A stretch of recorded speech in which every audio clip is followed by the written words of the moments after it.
So let's move on to David Barnett. So what's your area? Where do you Okay, I'm from the REMAX West Kensington office. We specialize on the West Kensington area and Fulham, and because we're on the border with Chelsea, we are expanding into the Chelsea area as well. I am working more specifically on the fringe of prime central London, which is SW61, which is West Brompton sector, which is just a few minutes from the Earl's Court tube station and a few minutes from Fulham Broadway. I've started. So why did you choose this area? Yeah, I've chosen this area mainly, because I've been living there for about 15 years, and the newly opened office that Raj has opened in May last year is about half a mile from my, where I'm living, basically. Okay, that makes sense. It helps. It does help, yes, because I worked for my community in Brompton Park Crescent, more specifically, as a treasurer. So people did know me and sort of trusted me with the accounts of Brompton Park Crescent, which is about 320 flats, from studio to two-bedroom flat. What happened in my area, actually my street, where Brompton Park Crescent is, which is Seagrave Road, is the Lily Square development, which is part of the Earl's Court regeneration area, which is basically the developer who bought Earl's Court's exhibition.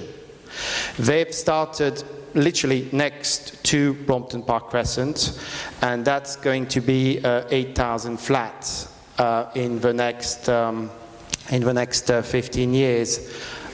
Phase 1 is completed in 2 months' time, and that is how I've expanded my geographical area, farming area, with Lily Square, which is still my street. Lando is also at the end of my street, and that's what just completed a couple of months ago. Obviously, all of those are very high-end properties, from a studio to penthouse. Okay. And yeah. So, what percentage of properties sell in your area?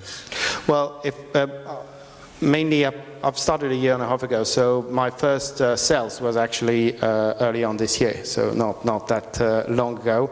I've did letting initially, which are much quicker and quicker to get, although they don't generate as much money. It's something ongoing. I did the open house. Okay. Which was successful. It wasn't that easy because leafleting, for example, in the area is not always well received.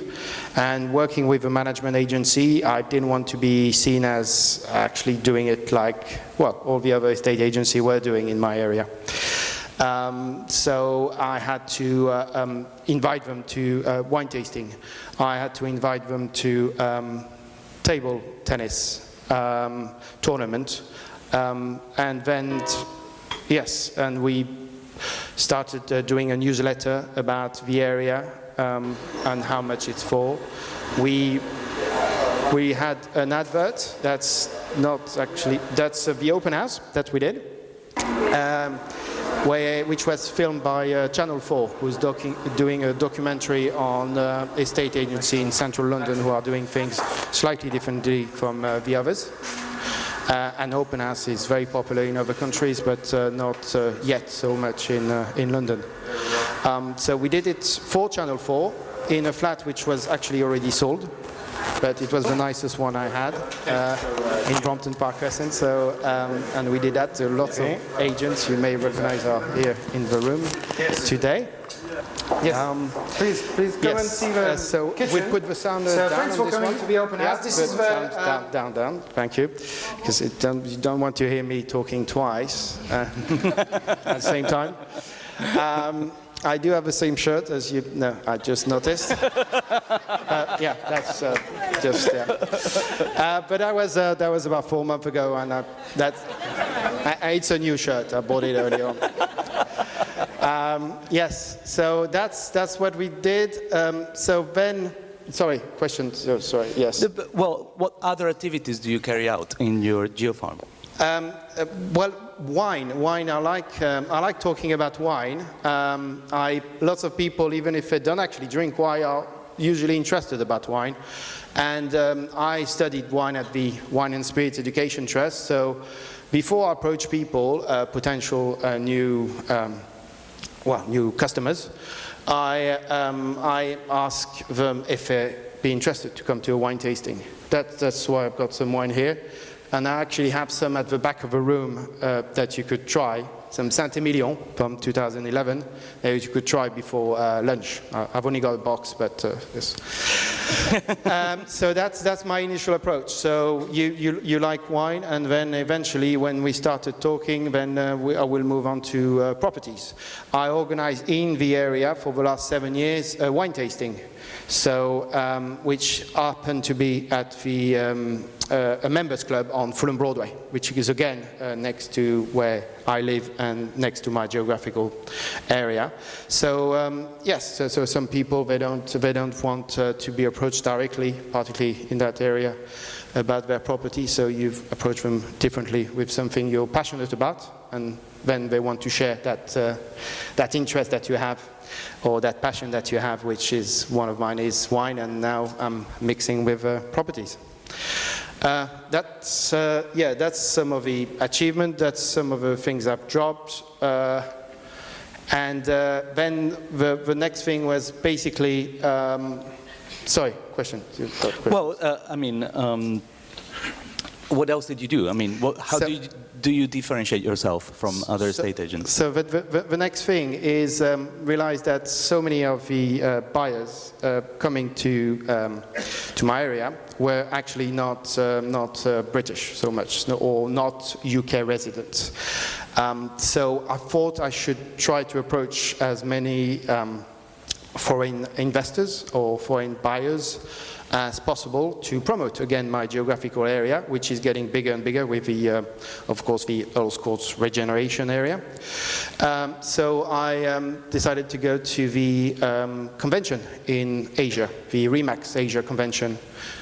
I didn't take that plane because we don't have one yet of REMAX, but soon, I'm sure.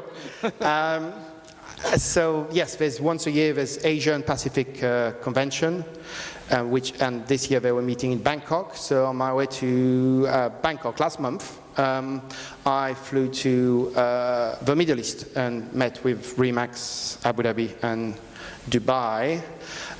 That's mainly the two owners of the offices in Abu Dhabi and Dubai, which are all very keen on me selling their property in London, which is not what exactly I wanted to do, but I did take their new development to Bangkok and show it to some Asia investors.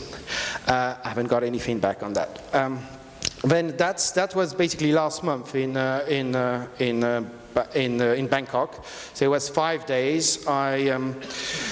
Hundreds of agents from Singapore, Malaysia, Hong Kong, China, lots from Australia and New Zealand, where they very well, it's been settled for a very long time, and they're very active there. Yes. So that's.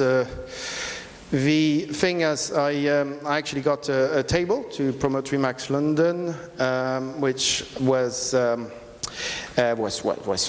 fun. I had all sort of people coming to me, and I also had a chance to speak about Brexit at the convention, which was quite challenging because there was data things, news were changing all the time, and they are still changing a lot.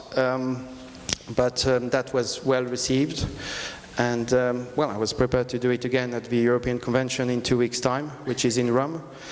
I'm not too sure it'll be received as well this time, but we'll see.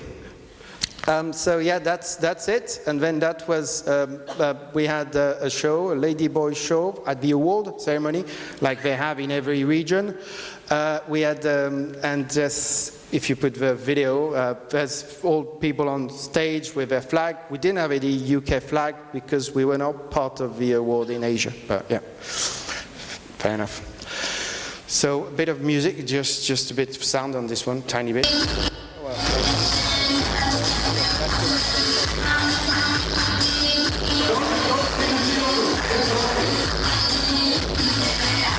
Yeah, well, yeah, it was good. It was fun. If I didn't have my luggage lost for the first 4 days and not wearing the same suit for 4 days, that would have been better. This is no. I had to buy a new shirt. I bought this suit in Bangkok actually on the first day, and that's what I've been wearing for about the first 3 or 4 days of the convention.